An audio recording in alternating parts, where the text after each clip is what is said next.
जीवन में तीन चीज होना बहुत आवश्यक है। बोले जीवन में क्या लाओ?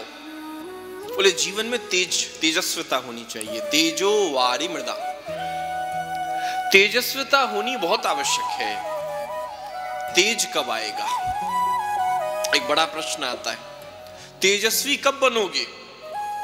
तो हमारा शास्त्र एक बात कहता है कि बहुत ज्यादा बोलने वाला व्यक्ति कभी तेजस्वी नहीं हो सकता। बोले तेजस्वी कौन हो सकता है? वो जो ज्यादा से ज्यादा चुप रह सकता है, जो ज्यादा से ज्यादा मौन रह सकता है।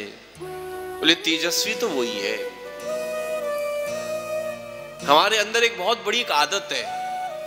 बोले क्या आदत है? बोले बहुत ज्यादा बोलने का स्वभाव हमारे अंदर आता जा रहा है।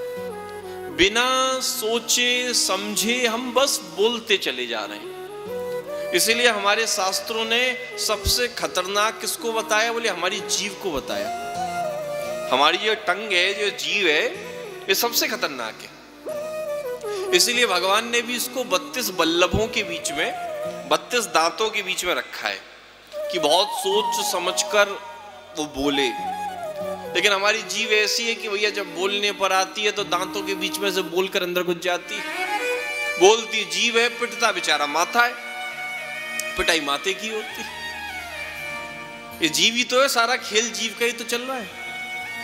हमारा जीव ही तो कहती है अब रबड़ी लाओ, अब रसगुल्ले लाओ, अब पकौड़े लाओ। पेट तो बेचारा रोता रहता है, भैया बस कर कितना खाएगा। ये जीव ही तो है जो बार बार मांग रही है ये लाओ कि वो लाओ कि वो लाओ। इसीलिए कहा बोले उसने ब्रह्मांड को जीत लिया जिसने अपनी जीव को जीत लिया। जिसने अपनी जीव पर विजय प्राप्त कर ली उसने ब्रह्मांड को जीत लिया। इसीलिए तो कहते हैं भैया जीव ही ऐसी है जो हमारा है एक, लेकिन काम उसके दो हैं। आंख कितनी है? बोले 2 आंखें, काम एक है देखना। कान 2 हैं, काम एक है सुनना। नाक के छिद्र 2 हैं, काम एक है सूंघना। जीव एक है, बोले काम 2 हैं उसके। बोले क्या? बोले एक तो चखना और दूसरा बकना। यही तो हम करते हैं। और करते क्या? या तो चखते जा रहे हैं भैया अब ये लाओ, अब वो लाओ, अब वो लाओ। मेरा एकादशी वाला दिन भी ना छोड़ा। सही बता रहे, एकादशी वाला दिन, व्रत वाला दिन भी नहीं छूटता। महाराज व्रत कम होता है, चढ़त ज्यादा होता है। जितना आम दिनों में हम नहीं खाते उतना हम एकादशी पे पा लेते।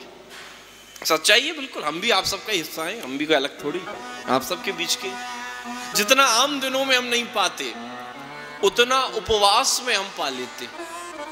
अभी हमारी कथा चल रही थी दिल्ली में, पिछले महीने की बात है। ऐसी चर्चा चल रही थी, किसी ने कहा महाराज जी नवरात्रि पे पहले लोग इतना व्रत नहीं रखते थे जितना आजकल रखने लगे।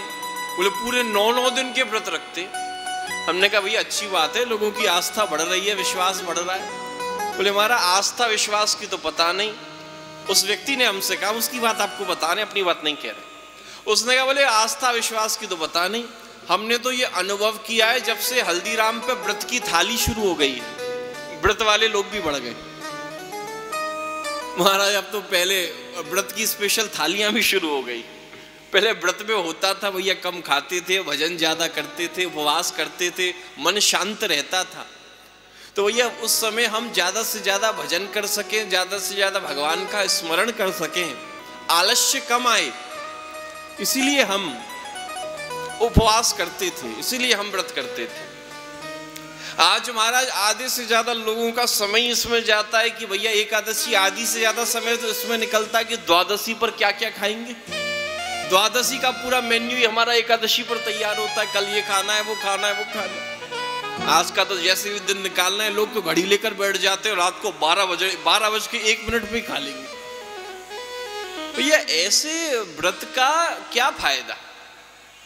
ले जीवन में ये व्रत किसका है? हमारे यहाँ देखो भैया फिजिकली बातें कही गई है, फिजिकल से ज्यादा वो साइकोलॉजिकली ज्यादा उस पर जोर दिया गया है कि भैया शरीर से तो ठीक है लेकिन मन से अपने आप को व्रत कराना ज्यादा जरूरी है।